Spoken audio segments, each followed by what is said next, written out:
Hello everyone, this is Yamimash, and before we get into the video, there's been lots of videos posted on the internet of the Gears of War Judgment gameplay trailer showing the new game type Overrun. So here you guys go, enjoy, and we'll talk about it straight after.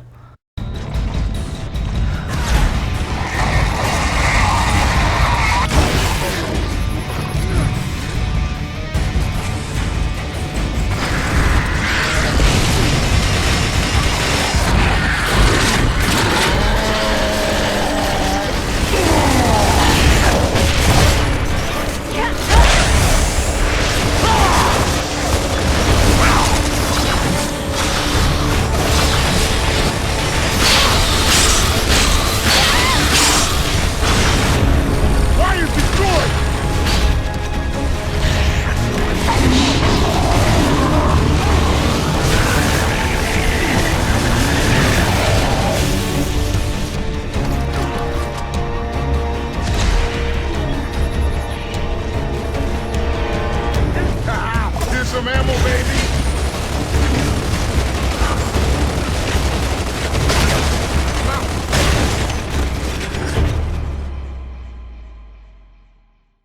Okay, I have to admit, I'm quite excited to finally see some gameplay footage for the new Gears of War Judgment game. What I just showed you guys right there was the Overrun game type, and this is like a mix mash of both Horde and Beast, where you can play as either the Locust or the Cog, and you're not playing against AI on the other team, they're actually people playing. And the Cog team, they are defending a certain point, and the Locusts are trying to invade or trying to overrun that point, hence why it's called Overrun. So the Locusts are the attacking team and the Cog are the defending team, and I think this fits in really well with the actual campaign idea, because it's 3 months after the Emergence Day. The Locusts have just come out the ground and trying to destroy everything, trying to overrun the world. So I think this game type really fits in well with the theme of the campaign. But anyway, let me tell you some really cool things about this then. There's actually going to be another trailer link in the description of the gameplay with some commentary on top from, I think, the actual Epic team. So they actually tell you about it, or at least it's from like Xbox or something. They tell you about it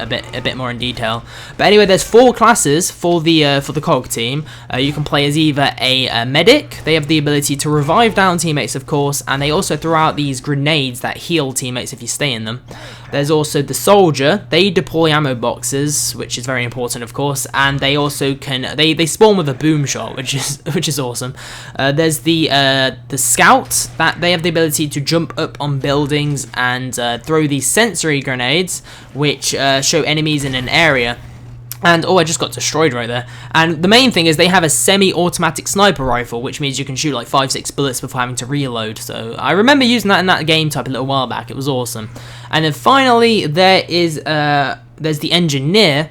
They obviously repair weapons and those little gates that you build, and they also can spawn turrets to shoot people. So that's pretty damn awesome in my opinion. I like the idea of classes, adds a lot of variety to the game type, which is going to obviously make it a lot more fun in my opinion. And I know some people are probably like, oh, it feels a bit too different from the original Gears of War having classes and stuff. Well, I like a little bit of variety sometimes, and I can only see it adding a lot more fun to the actual game. Now the Locust team, you can play as obviously the Wretch and the Ticker and the giant snake that slithers around. That's awesome.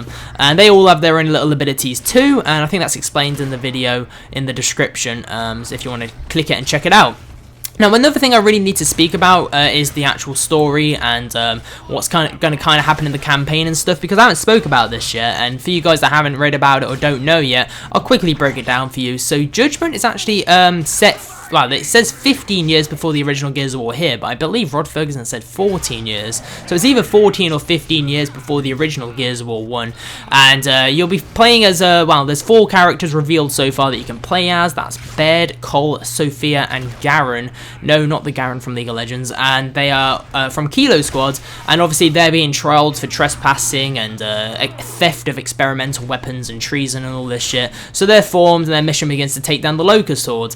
And the thing is, it says here, because the game takes place so early after the Locust invasion, you'll be facing a ton of Locusts. Compared to like the original trilogy, this is on a whole new level. There's going to be so many Locusts. And the characters of the squad are all going to narrate their version of the story, so you'll relive their flashbacks, which is nice. And The cool thing is, because the narration of the story is on the fly, the action doesn't stop. So you don't have that thing like you did in Gears 1 where your character started walking and had the fingers to their ears listening for the radio chat. You won't have that anymore, so you won't have to suffer the pain of walking around talking to them on the radio. Also, environmental storytelling is going to play a major role, supposedly, so the environment's obviously going to be pretty damn crazy. And the thing is, even though People Can Fly have taken the reins of the development, the game is not going to be all that different from the Gears of War games. One of the biggest changes, though, is going to be the controls are going to be streamlined, like in Ghost Recon Future Soldier. The control scheme may be similar to that. The Y button is going to be used to switch weapons, and the left bumper is going to be used to throw the grenades. And the combat's returning to where it started, with the emergence hold coming out the grounds, unleashing locusts, and you throw a grenade inside. The AI will also be a heck of a lot smarter this time around, so they're going to recognize your movements, positions, and the difficulty level will not only increase enemy health, but change the amount of locusts that take part in each battle. So that's a pretty cool feature, I think, having more locusts and harder locusts to kill. But anyway, guys, that's it. That'll be in the description too. Thank you for watching this gameplay. Hope you enjoyed, and I'll see you all next time.